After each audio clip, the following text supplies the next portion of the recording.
রাধার মৃত্যু কিভাবে হয়েছিল, কিভাবেই বা হয়েছিল রাধারানীর মৃত্যু। তো চলুন ভিডিওটি শুরু করা যাক। ভিডিওটি শুরু করার আগে যারা আমার চ্যানেলে নতুন বন্ধু তারা চ্যানেলটিকে সাবস্ক্রাইব করে পাশে থাকবেন, আর ভিডিওটি যদি ভালো লেগে থাকে ভিডিওতে একটি লাইক দিয়ে দেবেন। তো চলো ভিডিওটি শুরু করা যাক। রাধার মৃত্যু সংক্রান্ত সবচেয়ে প্রচলিত কাহিনী অনুযায়ী শ্রীকৃষ্ণ ভক্ত শ্রীদামা রাধাকে 100 বছর ধরে কৃষ্ণ বিরহ যন্ত্রণা সহ্য করার অভিশাপ দিয়েছিল, যার ফলস্বরূপ শ্রীকৃষ্ণ বৃন্দাবন ছেড়ে কংসবধের জন্য মথুরায় চলে গিয়েছিলেন। কখনোই আর ফিরে আসতে পারেনি।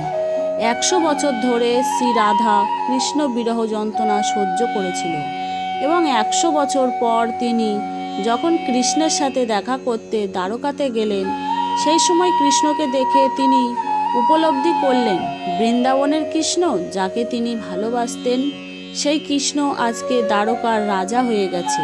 এত বড় রাজ্য, এত প্রজা, তার উপর কত দায়িত্ব। কৃষ্ণের মনে আজও রাধা থাকলেও এই কৃষ্ণ পূর্ণবয়স্ক একজন দায়িত্ববান পুরুষ। তার ছেলেবেলার কৃষ্ণের চেয়ে অনেক আলাদা ছিল।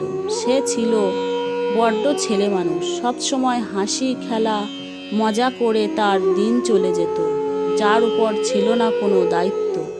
রাধা এই দুই কৃষ্ণকে এক করতে পারলেন না। এখন না সে তার সমস্ত দায়িত্ব ছেড়ে আগের মতন হতে বলতে পারবে, বা না সে তার চেনা কৃষ্ণকে ভুলে থাকতে পারবে। রাধা বুঝতে পারলেন তার জীবনের কর্ম আজ পূর্ণ হয়ে গেছে। এবারে তাকে মর্তধাম ত্যাগ করে গোলকের উদ্দেশ্যে রওনা হতে হবে। তিনি শ্রীকৃষ্ণকে শেষবার অনুরোধ করেন তার জন্য বাঁশি বাজাতে। শ্রীকৃষ্ণের বাঁশির সুর শুনতে শুনতে নিজের প্রাণ ত্যাগ করেন। তার ইচ্ছা ছিল যে তিনি একবার বাঁশির সুর শুনতে চেয়েছিলেন। রাধার মৃত্যুর পর শ্রীকৃষ্ণ রাধা বিরহে নিজের বাঁশি ভেঙে ফেলেছিলেন, কারণ যে বাঁশি একসময় রাধার জন্যই বেজে উঠেছিল, সেই বাঁশিটি তিনি রাধার পর আর কারোর জন্য বাজাতে চাননি। বেশ কিছু ভক্তরা মনে করেন রাধা কোনোদিনই তার শরীর ত্যাগ করেনি।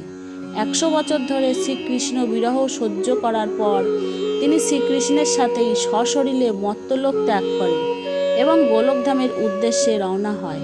আসলে রাধার মৃত্যু সংক্রান্ত কাহিনী কোনো পুরাণে সেভাবে বলা হয়নি, কিন্তু বেশ কিছু কাব্যে ও কীর্তনে রাধার মৃত্যু সংক্রান্ত কাহিনী শোনা যায়। শ্রীকৃষ্ণ কীর্তন কাব্যে রাধা বিরহ খণ্ড অনুযায়ী রাধাকে বৃন্দাবনে রেখে কংসবধের জন্য কৃষ্ণ মথুরাতে যায়, আর তার ফেরার পথ চেয়ে বসেছিলেন রাধা। কিন্তু কংসবধের পর কৃষ্ণের উপর এসে পড়ে বিশাল দায়িত্ব। তাই নিজের কর্তব্য পালন করতে গিয়ে তার আর বৃন্দাবন ফেরা হয়নি। অন্যদিকে এইভাবেই দিনের পর দিন কৃষ্ণের পথ চেয়ে রাধা দুর্বল হয়ে পড়ে।